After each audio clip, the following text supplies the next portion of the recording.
प्रियजनों, आप कैसे हैं? ये सुबह आपके लिए कैसी है? क्या आप ठीक हैं? आप कुछ चुनौतियों का सामना कर रहे हैं, है ना?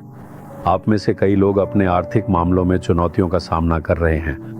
मुझे इस आर्थिक ज़रूरत और कर्ज के बारे में क्या करना चाहिए? मुझे ब्याज और ईएमआई चुकानी है। मुझे कब तक इस कर्ज और आर्थिक संकट में रहना पड़ेगा? मेरी जिंदगी में कोई समृद्धि नहीं है। क्या आपका मन ऐसी पीड़ा से बोझिल है? एक तरफ अमीर लोग और अमीर होते जा रहे हैं। वे धोखाधड़ी कर रहे हैं, मिलावट कर रहे हैं, इलीगल बिजनेस कर रहे हैं, लोगों को धोखा दे रहे हैं, रिश्वत ले रहे हैं और भ्रष्टाचार कर रहे हैं। ऐसा करके वे और अमीर होते जा रहे हैं। यह सब देखकर कुछ लोग दुखी हो जाते हैं और कहते हैं, चोर और बुरे लोग ही अच्छे से जी रहे हैं। ऐसा लग सकता है, लेकिन जो दर्द वे अपने अंदर रखते हैं वह बाहर दिखाई नहीं देता। आप पूछ सकते हैं, क्या हमें बिल्कुल भी पैसे नहीं रखने चाहिए या अमीर नहीं बनना चाहिए? प्रभु ऐसा नहीं कहते, क्योंकि रुपये का लोभ सब प्रकार की बुराइयों की जड़ है। पैसा गलत नहीं है, लेकिन पैसे का लोभ गलत है। किसी भी तरह से पैसा कमाने की इच्छा गलत है।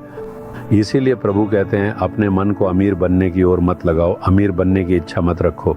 आप पूछ सकते हैं, आप ऐसा क्यों कहते हैं? फिर रास्ता क्या है? क्या मुझे अमीर नहीं होना चाहिए? मैं आपको एक वचन दिखाता हूँ। नीति वचन अध्याय 10 वचन 22 में लिखा है, धन यहोवा की आशीष ही से मिलता है और वह उसके साथ दुख नहीं मिलाता। प्रभु चाहता है कि आप समृद्ध हों। उसने अब्राहम, इसहाक, याकूब, अय्यूब और कई अन्य लोगों को आशीष दी थी। उसने आज तक कई लोगों को आशीष दी है और उन्हें समृद्ध बनाया है। धनी होना पाप नहीं है, लेकिन पैसे का लोभ पाप है। अमीर बनने की इच्छा से दिन रात गलत काम करना पाप है। जो संपत्ति प्रभु की आशीष से मिलती है, उसमें कोई दुख नहीं होता। वह हमारे लिए आनंद, शांति और प्रसन्नता लाती है। यहाँ तक कि शैतान भी लोगों को धन दे सकता है। क्या आप इससे हैरान हैं? शैतान इस संसार का शासक है ना? उसके पास वह सब कुछ है जिसे दुनिया महत्व देती है, पैसा, घमंड, पद और प्रसिद्धि, और वह यह सब दे सकता है। इसीलिए बहुत से लोग सोचते हैं कि जब वे अमीर और प्रसिद्ध हो जाते हैं तो परमेश्वर उनके साथ है। नहीं, शैतान उनके पक्ष में होकर उन्हें धन और प्रसिद्धि देता है, उन्हें धोखा देता है और उन्हें पाप का गुलाम बना देता है। फिर भी उनके भीतर न तो कोई विश्राम होता है, न शांति और न ही जीवन की कोई आशा। वे बस निराशा भरी जिंदगी जी रहे होते हैं। वे बाहर से साहसपूर्वक बोल सकते हैं, लेकिन वास्तव में वे ऐसे नहीं होते। अपने मन की गहराई में वे कोई न कोई दुख, पीड़ा, हानि या कमी में रहते हैं। लेकिन जब प्रभु हमें आशीर्वाद देते हैं और हमें समृद्ध बनाते हैं, जब वह हमें घर और आराम देते हैं, तब शांति होती है। ये प्रभु का आशीर्वाद है। ये सही तरीके से प्राप्त किया गया आशीर्वाद है। प्रभु का आशीर्वाद सही तरीके से आता है। प्रभु का आशीर्वाद कभी भी अवैध तरीके से नहीं आता। जब आप प्रभु का आशीर्वाद प्राप्त करते हैं तो आपको ऐसी समृद्धि मिलती है जिससे आप बिना किसी कमी के जीवन जी सकते हैं। आपका जीवन संतोषजनक होगा। यही सच्चा आशीर्वाद है।